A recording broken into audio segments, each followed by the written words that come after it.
Bonjour, dans le chapitre des fonctions du second degré, nous allons regarder les équations du second degré et ici nous allons faire quelques exemples où on utilise la méthode de somme et produit. Donc pour résoudre des équations avec la méthode de somme et produit, ça va bien fonctionner si A, le coefficient de x carré, est égal à 1 ou à moins 1. Donc ici par exemple si on prend le premier, A est égal à 1, B est égal à moins 2, C est égal à moins 8.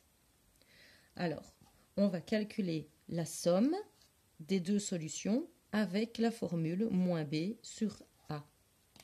Donc, je vais avoir moins, B c'est moins 2, sur A c'est 1, ce qui me fait 2.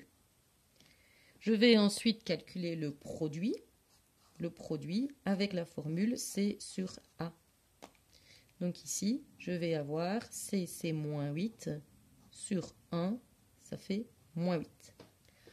Ensuite, il faut que je trouve deux nombres, donc x1 et x2, deux nombres dont le produit fait moins 8 et dont la somme fait 2. Alors, comment est-ce qu'on va faire? On va chercher deux nombres dont le produit font moins 8. Alors, il y a par exemple moins 1 fois 8, ou bien il y a 1 fois moins 8, ou on peut avoir aussi moins 2 fois 4, ou on peut avoir 2 fois moins 4. Et après, on n'a plus des entiers, on a des fractions, mais là, on ne va plus s'en sortir parce qu'il y en a une infinité. Donc, on va s'en tenir à des entiers. Donc là, j'ai trouvé à chaque fois un couple de nombres dont le produit fait moins 8. Et parmi ces couples de nombres, il faut que je trouve celui dont la somme fait 2. Alors ici, moins 1 plus 8, ça va me faire 7. Non. 1 moins 8, ça va me faire moins 7. Non. Moins 2 plus 4, ça me fait 2. Donc voilà le couple de nombres qui va me donner 2. Et c'est la solution. Moins 2, 4. Alors, on va recommencer pour celui-ci. A est égal à moins 1, B est égal à 6, C est égal à moins 9. Je vais donc avoir comme somme moins B 6 sur A sur moins 1, ce qui va me donner 6. Et pour le produit, je vais avoir C sur A, donc moins 9 sur moins 1, ce qui me donne 9. On va encore chercher le couple de nombres dont le produit fait 9. Alors j'ai moins 1 fois 9, ou, 1 fois 9, ou moins 1 fois moins 9, ou j'ai aussi 3 fois 3, et j'ai aussi moins 3 fois moins 3. De nouveau, on cherche le couple dont la somme fait 6. Alors 1 plus 9, ça fait 10. Moins 1 moins 9, ça fait moins 10. 3 plus 3, ça fait 6. Voilà le couple qui fonctionne. Alors, ce n'est pas toujours le troisième, hein, c'est un hasard, ça.